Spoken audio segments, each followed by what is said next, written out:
можем ли мы повлиять на качество пищеварения, да? Вот если у нас немного нездоровый желудок и есть вздутие живота, все сразу бегут покупать витамины, пребиотики. А можем ли мы руками повлиять на свой желудок? На самом деле можем. Самое главное, у нас есть висцеральный нерв, да, так называемый, или блуждающий, как говорят анатомы, который идет у нас вдоль вот этого тракта, да, и иннервирует всю верхнюю часть живота.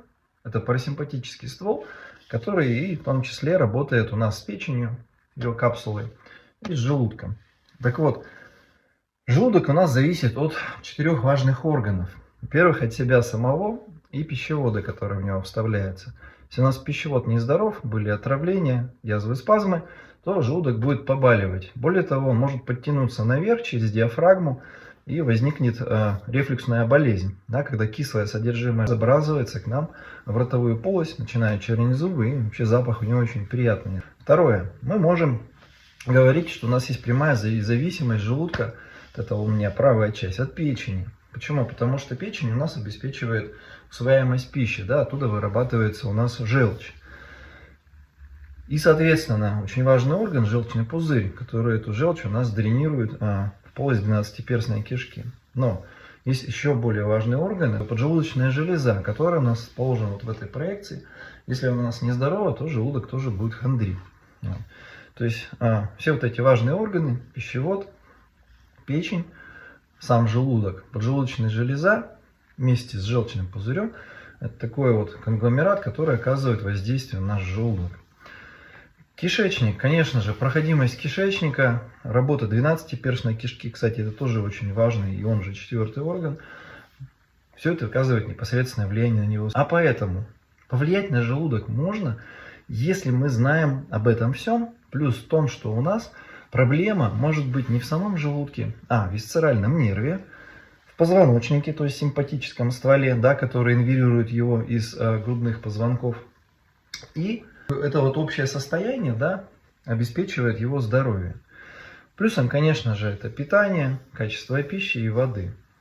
Но раз мы сегодня говорим про то, как повлиять руками на желудок, то я вам рекомендую делать простые техники. Во-первых, почувствуйте, что с вашим желудком руками. То есть накладываем себе ручки в проекцию желудка, у нас находится слева азореберно, и начинаем его поднимать. Поднимается ли у нас он наверх? Можно это делать сидя. Или даже лежа на кровати. Если у нас тяжело поднимается наверх, значит у нас проблема с связочным аппаратом желудка где-то снизу. Не дает подниматься. Если у нас желудок опущен, у нас ручки вниз уйдут сразу же. Вот. Тянем его в сторону центральной и медиальной части и видим, что у нас, например, он тяжело туда идет. Может быть проблема с ребрами. Или с плечом, которое тоже может оказывать на висцеральный наш аппарат свое влияние. Смотрим в сторону, тяжело он идет или легко. Если тяжело, значит может быть проблема и с печенью, да, если вот эта желудочно-печеночная связь где-то нарушена. И опуская желудок к низу, можем убедиться, что у нас, например, где-то еще зажим. Так вот, найдя себе определенный вектор, да, мы можем сделать то же самое с печенью, поподнимать ее, поопускать, понажимать сюда-сюда и внутрь, попродавливать. Где у нас прямо через какой вектор идет напряжение, там проблема, там и болезнь. Да? Так вот, хотя бы взяв эти два органа, потому что на поджелудочную железу повлиять, до нее дотянуться тяжело, да, на нее можно влиять только опосредованно, корректируя позвоночник или наш нервус вагус, да, висцеральный нерв. Мы можем хотя бы вот эти два органа взять, плюс 12-перстную кишку, да, то есть понажимать, и уже сделать ему жизнь легче. Вот. Это достаточно сложная техника, но я вам ее дам, чтобы вы могли на себе хотя бы попробовать, вот улучшится качество вашего пищеварения после 2-3 практик или нет. И значит, первое, что мы начинаем делать? Первое, мы устанавливаем ручки себе на проекцию диафрагмы сверху. Взяли, поставили себе ручки, вот здесь у нас ключички. И если где-то в шее спазм, то мы начинаем тихонечко с ним работать. То есть убираем его руками или делаем себе массаж. Растирающий массаж обязателен, ключиц. И вокруг вот это все можно взять какой-то подручный предмет, типа щетки, да, и сухой щетиной помассажировать себе вот эти места до красноты. После того, как мы проработали эту полость, мы можем растереть себе по ходу висцерального нерва вот эту плоскость, да.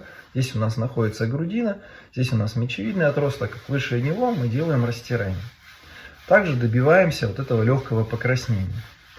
Дальше мы проверяем, изменилось ли что-то в наших органах. То есть при подъеме, опускании, смещении, вот этом терапевтическом кресте, да, как говорят специалисты по коррекции тела, терапевтический крест, да, куда мы двигать можем органы, как диагностировать и связочный аппарат, и его напряжение. Проверяем. После того, как мы убедились, например, что у нас вдруг стало облегчение, значит, этот вот висцеральный ствол нашего нервус вагус, он как-то был задействован на наших проблемах с пищеварением. Радуемся.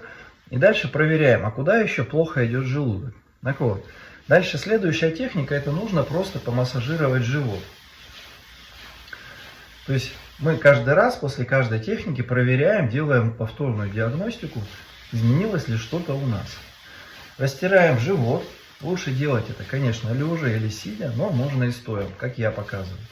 После того, как мы хорошенько растерлись живот, убеждаемся, что у нас он ходит во всех проекциях, также по терапевтическому кресту, влево, вправо, вверх, вниз.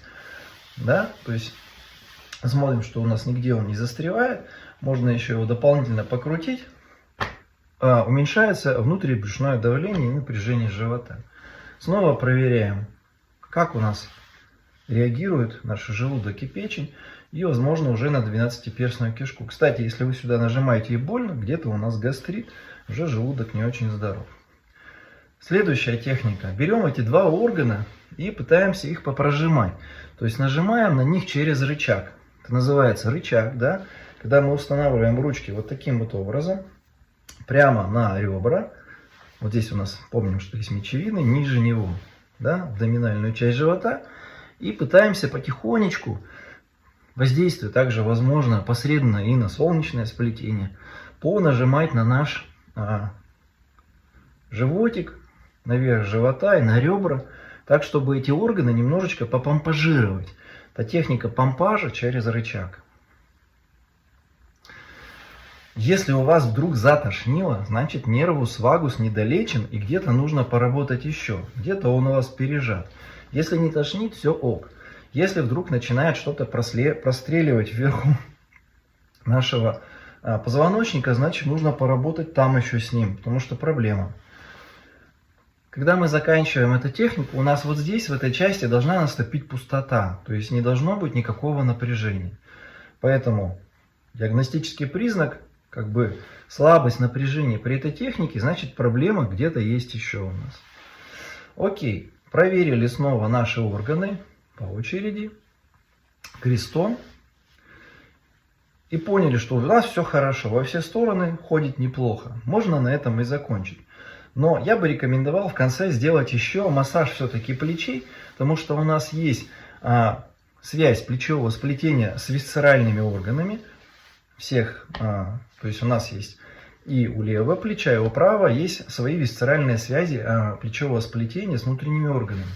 Поскольку здесь очень много нервов, то поработать с плечом, помассажировать его можно той же щеткой или руками, да, но ни в коем случае не нужно качаться для этого, будет только лишний зажим.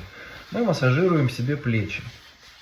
Делаем это аккуратно, но иногда прям можно щипками и больно. Отводя плечо назад, поднимая руку и отводя ее сюда, мы можем сделать массаж плеча во всех проекциях.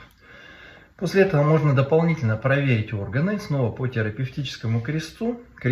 И если у нас они облегчились, а это должно чувствоваться как такая общая легкость, можно сказать себе: ура, я молодец, и мои органы могут быть через 2-3 дня в более хорошем состоянии, чем были до этого. Я вам рекомендую делать эту практику, особенно если есть тяжесть в животе, в желудке, 2-3 раза каждый день, либо через день, для того, чтобы прям почувствовать эффект. Если вы почувствуете эффект, прямо под этим видео можете поделиться, а что у вас получилось, и задать свои вопросы.